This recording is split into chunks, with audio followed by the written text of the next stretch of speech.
Kisah akan bermula pada seorang pria yang tengah melakukan daring dengan rekan kerjanya. Dia bernama Tim, di mana dirinya adalah seorang programmer yang bekerja di salah satu perusahaan gaming.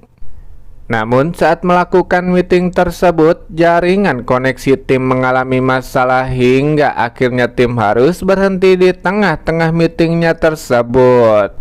Terlihat dari raut wajah Tim, dia telah mengalami depresi berat dari pernikahannya saat ini, yang mana dia telah kehilangan bayi atau calon sang buah hati alias sang istri yang mengalami keguguran beberapa tahun yang lalu.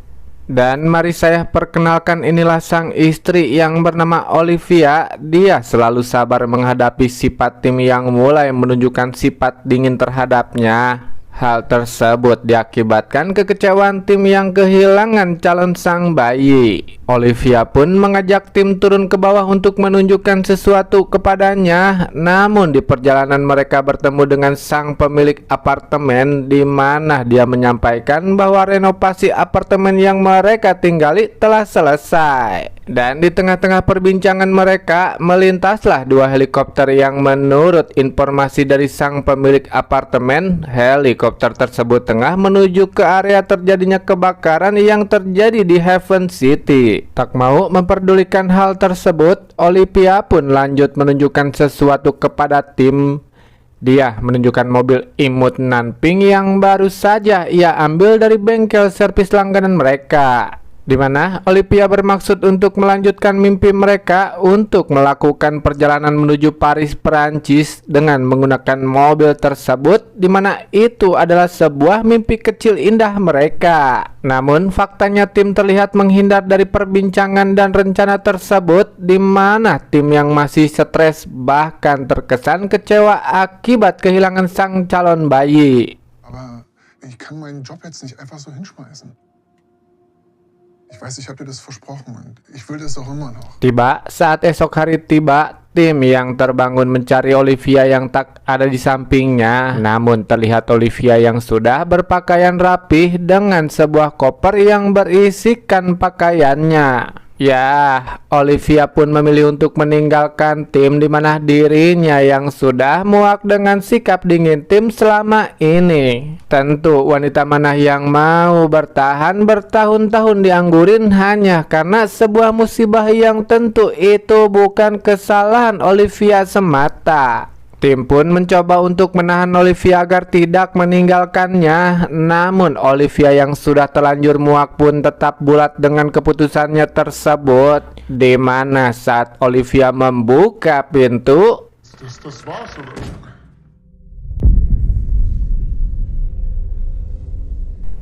dan ya, sebuah tembok hitam misterius pun muncul di balik pintu. Namun Olivia beranggapan bahwa ini adalah ulah dari Tim untuk mencoba menahannya agar tidak meninggalkannya. Tentu Tim pun kebingungan dengan tembok tersebut. Kok bisa ada tembok hitam pekat seperti itu di balik pintu? Bahkan lebih anehnya lagi, tembok tersebut muncul di setiap jendela atau di setiap sudut pintu keluar, yang artinya tembok tersebut telah menutupi gedung tersebut dan dipastikan mereka tak akan mampu keluar.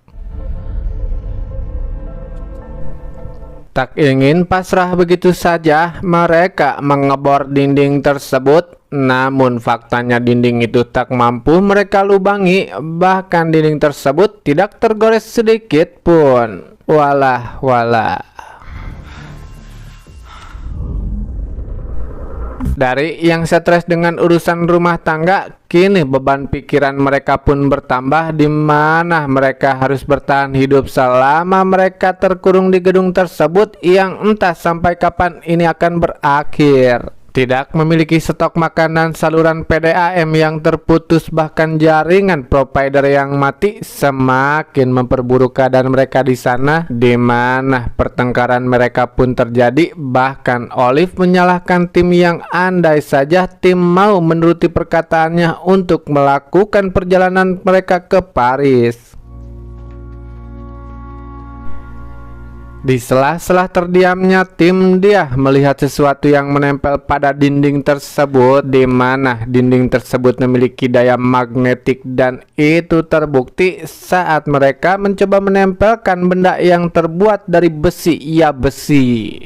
Olive yang menempelkan sendok, garpu, kunci, dan centong di beberapa titik yang memiliki medan magnet yang lebih kuat, yang mungkin saja itu bisa menjadi kode kunci untuk membuka dinding tersebut. Namun tiba-tiba sebuah medan magnet tinggi yang membuat benda-benda tersebut bergetar, di mana dinding itu memuntahkan alat-alat tersebut yang membuat tim harus terluka.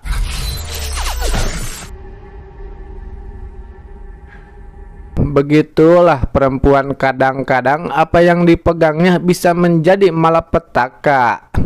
Namun dari kejadian tersebut membuat hubungan mereka menjadi lebih baik, di mana saat mereka tengah berbincang terdengar suara pertengkaran dari sang tetangga. Merasa khawatir dengan keadaan mereka, tim langsung menjebol dinding tersebut. Dengan bermodalkan stik baseball dan minyak wangi Gatsby, mereka pun memberanikan diri untuk mengecek keadaan sang tetangga, di mana mereka menemukan sang tetangga yang bernama Anna tergeletak pingsan dan berdarah. Dan pada saat mereka akan membawa Anna, tiba-tiba muncullah sang suami yang bernama Marvin yang langsung menyerang tim. Olive yang tak tinggal diam pun langsung menyemprot mata Marvin dengan parfum yang ia pegang. Namun saat tim akan menghajar Marvin, Anna pun melerainya, di mana sebetulnya Marvin tidak pernah menyakitinya. Bahkan ini hanya kesalahpahaman saja, bahwa darah yang menempel padanya adalah darah Marvin yang tak sengaja dari ulah Anna. Demi keamanan bersama, tim pun mengikat tangan dari si Marvin dengan lakban bisi. Sewaktu-waktu si Marvin tiba-tiba tantrum kembali dan membahayakan nyawa mereka. Tim dan Olive pun lalu memeriksa rumah dari si Martin, di mana mereka menemukan sebuah ruangan rahasia, dan di sanalah mereka menemukan sebuah bogem atau palu berukuran besar. Lalu mereka pun menggunakannya untuk menghancurkan dinding misterius tersebut.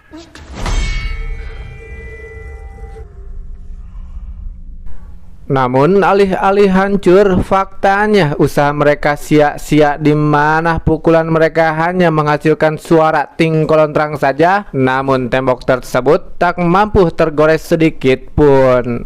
Bahkan usaha itu sudah pernah Marvin lakukan, di mana itu hanya akan merusak palu tersebut, yang tentunya semakin membuat kita bertanya-tanya, dari manakah dinding super kuat ini dan untuk apakah tujuan dinding ini dibangun. Olive yang mengetahui tentang struktur bangunan ini, dia mengatakan bahwa sebetulnya ada sebuah lorong bawah tanah yang langsung terhubung ke jalan. Namun tentunya mereka harus menghancurkan lantai demi lantai tersebut, di mana saat ini sendiri mereka berada di lantai 2. Tak menunggu waktu lama, tim langsung menghancurkan lantai tersebut, di mana lantai 1 yang diisi oleh seorang kakek tua yang bernama Oswald, di mana si abah yang napas saja harus pakai selang oksigen tak suka diganggu, di mana dia menodongkan senjata kepada tim.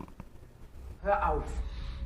Geh auf dein Zimmer, Lea. Nachbarn nicht unsere Feinde. Ja, in 3. Namun sang cucu yang memiliki sifat lebih baik dan ramah ketimbang si abah, Lea, mencoba menenangkannya, di mana dia mengerti maksud dan tujuan dari tim, yaitu untuk mencoba keluar dari tempat tersebut, yang artinya mereka juga bisa ikut keluar dari sana. Meski sudah lebih tenang, namun si abah tetap mewanti-wanti jika ada yang berani mengganggu sang cucu, maka akan dia pastikan timah panas akan bersarang di kulit mereka. Kini mereka pun melanjutkan rencana mereka, di mana si Marvin yang kini bergantian untuk memomok lantai tersebut. Namun di tengah-tengah penghancuran tersebut, tim yang tanpa sengaja menemukan sebuah kamera pengawas di dalam detektor milik si abah. Tim lalu menanyakan apakah kamera ini memang ia pasang. Namun si abah menjawab bahwa itu bukan miliknya, di mana alat tersebut dipasang oleh Fitman, sang pemilik kontrakan. Die Rauchmelder hat der Friedmann hier installieren lassen. Ya, kecurigaan pun muncul di mana mereka kini memeriksa detektor yang berada di dapur si Abah. Dan benar saja kamera tersebut terpasang, yang artinya mereka semua telah diawasi melalui kamera tersembunyi. Spekulasi negatif pun muncul, bahkan Marvin mengatakan bahwa ini semacam game Squid Game. Namun Olive menyarankan untuk menanyakan langsung kepada sang pemilik yang kebetulan dia tinggal tepat di sebelah rumah si Abah. Mereka pun membobok dinding tersebut di mana mereka mulai masuk perlahan.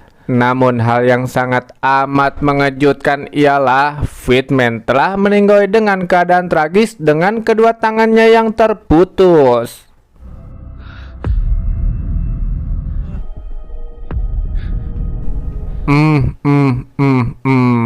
Semakin dibuat bingung, spekulasi liar pun muncul di pikiran saya. Apakah ini sebuah game ataukah ini ulah dari alien yang ingin menguasai bumi, di mana yang kita kira Fitman otak di balik kekacauan ini. Namun faktanya dia telah tewas dengan keadaan tragis. Tim pun menemukan handphone milik Fitman, di mana sebelum kematian beliau dia terlebih dahulu untuk memotret tembok misterius tersebut yang entah apa maksud dan tujuannya. Kini mereka pun melanjutkan pembongkaran ke lantai selanjutnya, yang mana di lantai tersebut mereka bertemu dengan seorang pria yang bernama Yuri, sekaligus teman dekat dari Anton, sang pemilik kamar tersebut. Tim pun mengatakan alasan mereka menghancurkan lantai tersebut, hal itu dilakukan demi menuju jalan ke sebuah bunker, di mana itulah jalan keluar mereka satu-satunya.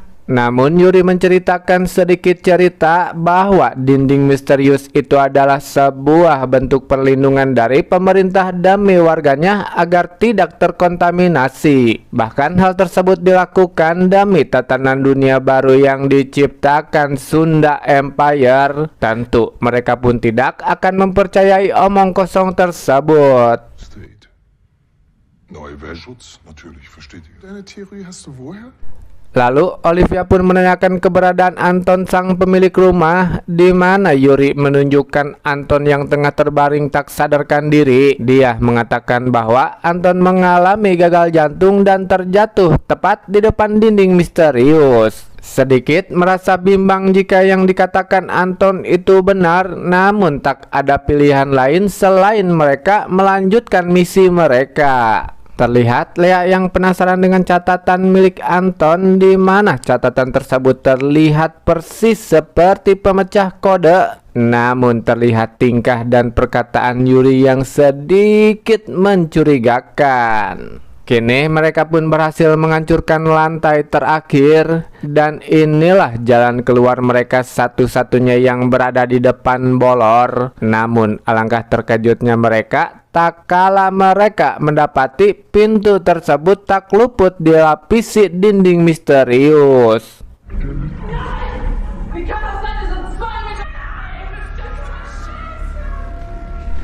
Jelas hal itu pun membuat mereka frustasi, di mana gedung ini akan menjadi kuburan bagi mereka semua. Marvin yang begitu emosional pun mencoba menghancurkan dinding itu dengan palu. Namun tim mencoba melarangnya karena mereka masih membutuhkan palu tersebut. Bahkan si Abah pun harus menenangkannya dengan senjata miliknya. Namun Marvin yang masih emosional pun merebut senjata si Abah dan menembakkan ke dinding tersebut. Dan seperti yang kita tahu bahwa dinding tersebut bisa memantulkan logam yang menempel.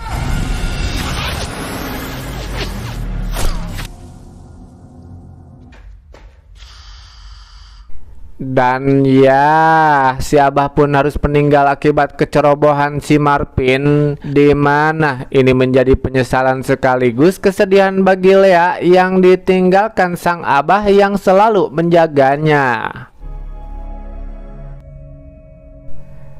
kelaparan, kesedihan, keputusasaan. Kini semua itu mereka rasakan dan mereka hanya tinggal menentukan nasib mereka sendiri untuk bertahan di sini atau terus berikhtiar mencari jalan keluar. Tim pun mengajak mereka semua untuk melanjutkan usahanya tersebut, dimulai dengan memeriksa kamar dari Fitman yang mungkin saja ada sesuatu yang bisa menjadi sebuah petunjuk. Sedangkan Lea yang sempat melihat catatan milik Anton yang terlihat seperti sebuah pemecah kode, dia bersama Olivia pun mencoba memeriksanya dan mereka menemukan beberapa catatan, bahkan mereka juga menemukan amplop dan laptop Anton yang rusak. Namun terlihat ketegangan dari raut wajah Yuri, lalu dia mengatakan bahwa jika pintu itu terbuka maka radiasi akan masuk begitu cepat. Sedangkan Marvin sendiri menemukan sebuah remote, di mana remote itu adalah sebuah kunci untuk membuka pintu. Lalu tim memanfaatkan Tarigu untuk melihat sidik jari dari bekas Fitman.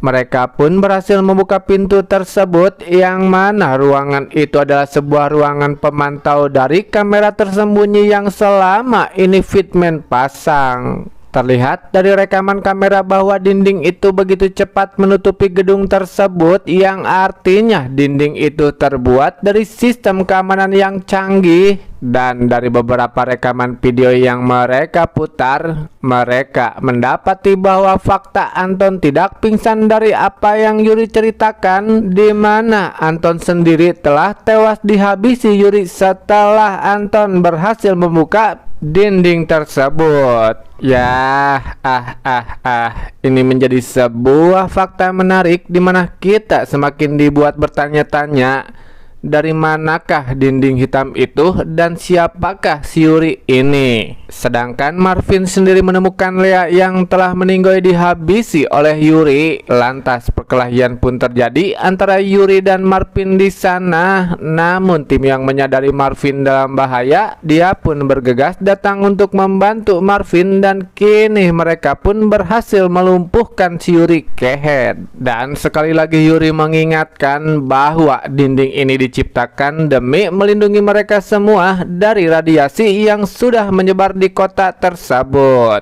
Ist das denn wirklich so schwer zu glauben, dass es ein Verteidigungssystem ist? Gegen jede Art von Angriff. Logisch, chemisch. Namun tentunya mereka tidak mempercayai begitu saja, dan mereka tetap melanjutkan rencana mereka untuk membuka dinding tersebut, di mana anak yang menemukan sebuah rekaman video yang memperlihatkan keberhasilan Anton membuka dinding itu melalui sebuah aplikasi yang dipasangkan di ponselnya. Ya, tim sebagai programmer pun langsung mengetahuinya, di mana dinding ini bisa Anton buka melalui aplikasi scan barcode, persis seperti kita melakukan pembayaran melalui QRIS di warung gacoan. Bergegas, tim langsung memulai mengcloning APK dari ponsel Anton yang Yuri rusak ke ponsel Olivia, dan saat semuanya telah selesai, kini mereka akan memulai mencoba untuk membuka dinding tersebut. Terlihat beberapa kode yang muncul, di mana saat mereka menekan kode tersebut, dinding itu pun langsung bereaksi yang sepertinya dinding ini mulai terbuka.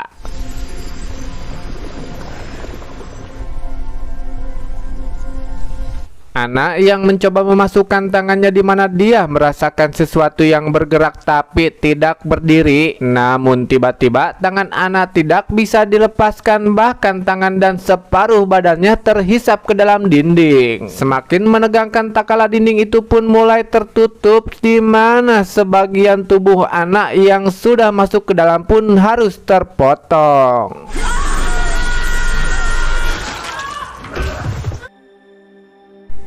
Ya, kesedihan yang sangat mendalam pun dirasakan Marvin, di mana wanita yang begitu memicintainya pun harus tewas dengan mengenaskan. Yuri yang melihat hal itu pun sudah memperingatkannya, namun konyolnya dia, Yuri tertawa di balik kesedihan Marvin, hingga akhirnya dia meninggoy yang ditembak oleh Marvin. Ya, satu pelajaran bagi kita, jangan pernah mentertawakan pria yang sedang bersedih. Namun tak hanya itu, Marvin yang merasakan kesedihan itu pun dimana dia merasa hidupnya sudah tak ada arti lagi. Dikala wanita yang begitu sangat amat ia cintai harus tewas dengan cara tragis, dan kini Marvin pun memilih mengakhiri hidupnya. Kini yang dirasakan hanyalah keputusasaan bersama Tim dan Olivia. Namun mereka tak ingin menyerah begitu saja, di mana mereka mulai mencoba kembali membuka dinding sialan itu. Tak ingin melakukan kebodohan yang kedua kalinya, mereka mencoba membaca pola itu melalui rekaman video Anton yang telah meninggoy, di mana mereka membaca melalui kedipan-kedipan cahaya handphone milik Anton. Merasa yakin kini mereka pun mulai melakukannya. Namun saat mereka akan membuka, Yuri tiba-tiba muncul yang mana ternyata ia masih saja hidup dan ngotot menghalangi mereka keluar. Dan terjadilah perkelahian antara mereka di sana, di mana Yuri yang masih cukup kuat dan sulit untuk ditumbangkan, sampai Tim dan Olive harus berlari ke bunker bawah tanah yang membuat mereka terpojok. Olive berhasil membuka dinding tersebut, sedangkan Tim yang harus bertarung melawan Yuri, di mana saat Yuri akan menghabisi Tim, ya, Oli pun membogem kepala Yuri yang akhirnya membuat Yuri meninggoy seketika. Kini mereka pun berhasil keluar dari gedung tersebut. Namun faktanya adalah kota itu telah ditutupi oleh dinding hitam tersebut, dan inilah yang disebut sebagai brick. Ya, artinya apa? Artinya yang dikatakan Yuri selama ini adalah sebuah fakta, namun sikap agresif dan posesifnya membuat saya tertipu. Walah, plot twist yang menghabiskan nyawa. Bisaan memang sutradaranya yuk dibuat ribut dengan misteri, tapi dikasih orang membawa fakta dengan karakter misterius.